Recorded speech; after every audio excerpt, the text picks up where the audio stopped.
Dear students, welcome to the fifth lecture of cancer diagnosis. Today we will learn about how to determine stages of the tumor. Tumor or cancer staging is the process of determining how much the cancer has advanced in the patient's body. Means how big the tumor is and whether it has spread to the other sides, or at least how much is the chances for it to get metastasized. So that is why it is important. Staging the cancer helps in understanding how serious the cancer is and what could be the possible treatment options at the time of diagnosis. There are actually four different approaches to determine the tumor stages. Clinical staging, where the doctor will be using the common diagnostics like physical examination, lab tests, x-rays or endoscopic examinations to determine the cancer stage. The imaging techniques can also be used for understanding tumor staging. Surgical and pathological testing, where tissue samples are removed and biopsy or other clinical tests are done to determine the stage of the tumor. Now, cancer progression starts with mutation in a cell which makes it more proliferative. As a result, this genetically mutated cell will produce more of the genetically similar kind of genetically mutated cell, a state called hyperplasia, which means there is an increase in the cell numbers, but the cellular morphology and their relationship to one another remains the normal, just like the normal. Now, when some of these cells, these hyperplastic cells, some of these cells will gain some more mutations and start to develop some abnormal properties. Sorry, start to develop some abnormal properties, some abnormal characteristics which are more close to the cancer state. This is called the dysplasia. Hence, dysplasia is precancerous state where irregular proliferations with the appearance of abnormalities in the cell functions will start. Cell-to-cell interactions will start to lose, resulting in tissue disorganization. Then few cells out of this dysplastic cell will gain few more mutations, leading to the onset of the next stage, that is in situ cancer. Literally, it means cancer in place. Cells will show typical cancer phenotypes, but they will be confined to a specific region. So they will be here only. They are not in a position to leave their site of growth. The in situ cancer may remain as there indefinitely without spreading out, or they may gain some additional mutations which can enable them to metastasize to the other organs. The next stage in the cancer progression is the invasive cancer or the metastatic tumors, which develop the capacity to break out from their primary site, enter the lymph or the blood circulation and migrate to secondary sites. So, there are different types of staging systems, but the most common is the TNM system of cancer staging. T stands for tumor, N for lymph nodes, whether the cancer has spread to the nearby lymph nodes or not. M stands for metastasis, whether metastasis has occurred or not. So the T category gives information about the original or the primary tumor, such as its size, its growth into the organ, whether it has started to grow into nearby tissues or not. Tx, if you find the word letters Tx, it means tumor cannot be measured. T0 means there is no evidence of a primary tumor. It cannot be found. The tumor cells cannot be detected. TIS, it means that the cancer cells are only growing in the most superficial layer of the tissue without growing deep inside. And this is the stage where we are calling them as the T in situ cancer or the pre-cancer cells. Now numbers, when the numbers are coming after the T, it is not shown here in this slide. Maybe we'll go to the next slide to see that. Such as T1, T2, T3 and T4, these are to describe the different sizes of the tumor or they are spread to the nearby tissue structures. So the higher these numbers are, the larger the tumor is or they are more metastatic in nature. Now the N category, this N category, it is actually describes the whether the cancer has spread into nearby lymph nodes or not. Here also the NX, just like the TX, NX means the lymph nodes cannot be detected near the tumor. So if the tumor is detected but there is N0, that means no lymph node formation is detected. N0 means nearby lymph nodes. There are lymph nodes but they do not contain any cancer cells. Okay, so the lymph nodes are present but their involvement in the cancer formation or with the cancer cells is not evidenced.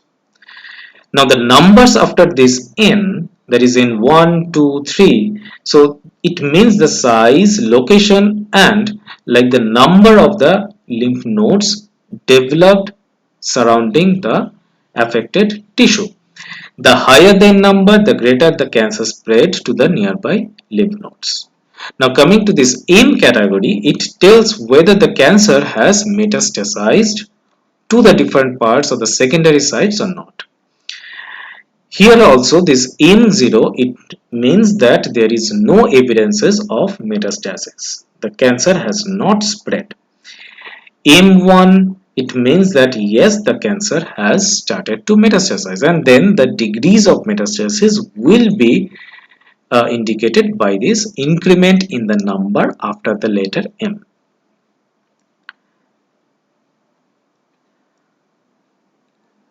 So here we're looking at the stage 0 or this in situ carcinoma in situ, the CIS, the pre-cancerous stage. It is the stage 0. So here you can see, as we have already discussed before, that there are certain cancerous cells, some abnormal cells can be found, but it is confined to this space. It has not spread to the other parts of the body. No indication of the lymph node formation. The tumor staging, sorry. So the stage 1 here, there is no evidence of vascular spread, that means no lymph node formation. So N is equals to 0. Primary tumor has not metastasized, so that means the N is 0. Then the tumor can be surgically, so at this stage, the stage 1 where it is no metastasis, is no metastatic indications are there, lymph nodes are not formed, so it can be, if it is diagnosed at this stage, it can be easily operable. And here that is why the survival rate is 70 to 90%.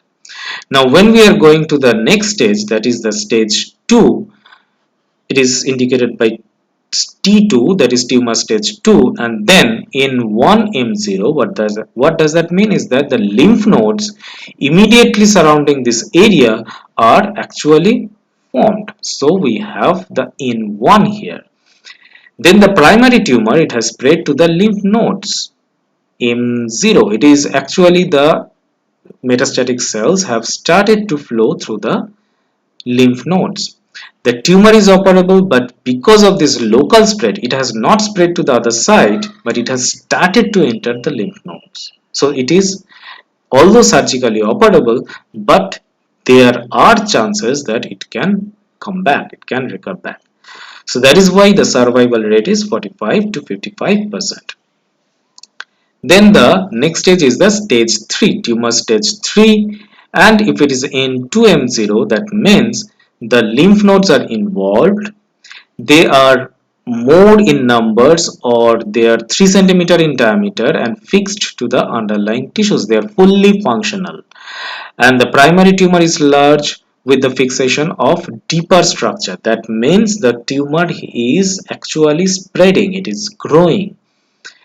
The tumor is not usually operable, like even if you operate it, it can still have some part left behind. The survival rate is less, 15 to 25%. The next one, the most advanced one, is the stage 4, the T4. And if it is N3, and then we have M1. So N3 means extensive lymph node involvement. So there are evidences that lymph nodes are involved, the tumor cells are entering within those lymph nodes, and then they are spreading to different sites. So the survival rate is 5%, very less here. Alright, so one thing that we need to remember here is that the cancer staging, the number of the number that we are giving to these different cancer uh, stages is actually fixed from the time of their diagnosis. What does that mean is that when we are, say for example, breast cancer is diagnosed at the stage 2, and the stage 2 breast cancer, when it is getting spread to, or it is getting metastasized to, say for example, bone. So we will then name these uh, phenomenon as breast cancer stage 2 metastasize with bone metastasis. So stage 2 breast cancer with bone metastasis. In some other example, if the breast cancer has been diagnosed at stage 2, then with the treatment procedures, it has been totally cured. Then, if after some time, say for example 5 years, if it is coming back, the cancer is coming back, and you are getting that this time the bone, those breast cancer cells has moved to the bone, and then they are getting uh, transformed. So now the how we will name this stage? It will still be the stage 2 breast cancer with recurrence in the bone. So what we are actually trying to say here is that the stages are fixed from the time of their diagnosis. So even if with the after the during the prognosis, if the stage of the tumor progresses and it is metastasizing to the different sites, we will not change the stage name from stage 2 to stage 3 or stage 4. It will still be stage 2, but we will discuss it as we'll add some extension like stage 2 breast cancer with bone metastasis. All right, so with this we will come to the end of this lecture on cancer diagnosis, its tools and the techniques, the imaging techniques, and the staging of the cancers. I hope you have enjoyed this lecture. See you in the next lecture series, where we are going to talk about the different cancer treatments. Thank you.